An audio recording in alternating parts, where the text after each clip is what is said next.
Business leaders urge Boris Johnson to scrap his threat to trade with the EU without a deal. The Prime Minister this week said Britain would walk away without a trade agreement if Brussels does not agree to the UK's terms of a Canada-style deal. However, this approach, compared by Johnson to Australia's relationship with the EU, would unleash chaos at the borders and cost billions, representatives of multiple sectors told Business Insider. The Food and Drink Federation, National Farmers Union, and Freight Transport Association all called on the government to negotiate as close ties with the EU as possible. Check out the next news.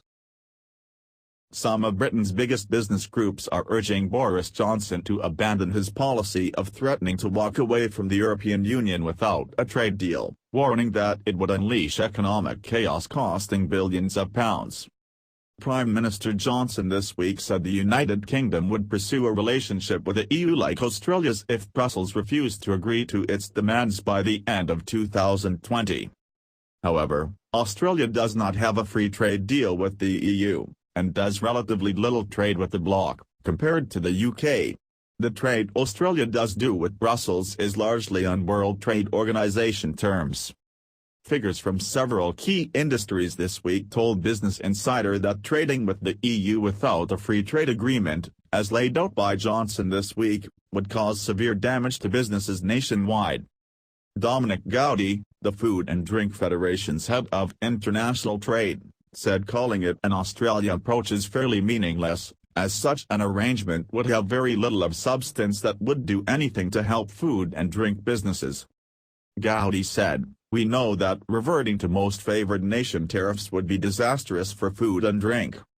We export something like £13 billion each year to the EU, and reverting to the most favored nation tariffs would destroy a very large share of those exports.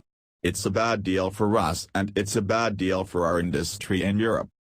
Nick van Westenhals, the National Farmers Union's director of Brexit and Trade, echoed the Food and Drink Federation, describing what Prime Minister Johnson dubbed a deal like Australia's as pretty much no deal. Van Westenhals said imitating Australia's trading relationship with the EU would impose tariffs on swathes of Britain's agricultural exports to EU countries, like lamb, wheat, and barley. Any kind of tariff barriers, which don't exist at the moment, is going to have an impact. And of course, additional frictions that arise with not having a deal, he told Business Insider. The Australians are trying to do a deal with the EU for the very reason that they are not happy with the arrangements they have. We, the honest few, would be pretty unhappy with that outcome. British Business calls on the government to provide clarity. Pauline Bastide, head of European and Global Policy at the Freight Transport Association, said the UK logistics industry was very disappointed, not a little bit disappointed by the government's approach to EU trade after Brexit.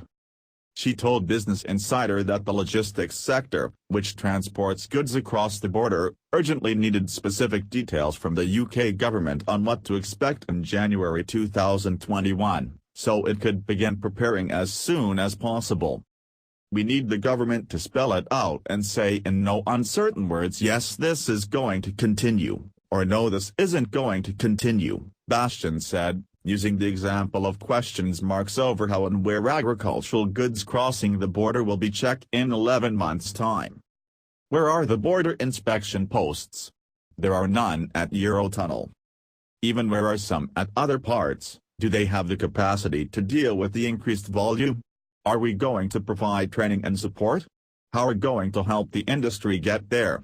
She said. It's all very well and good saying are you ready? Are you ready?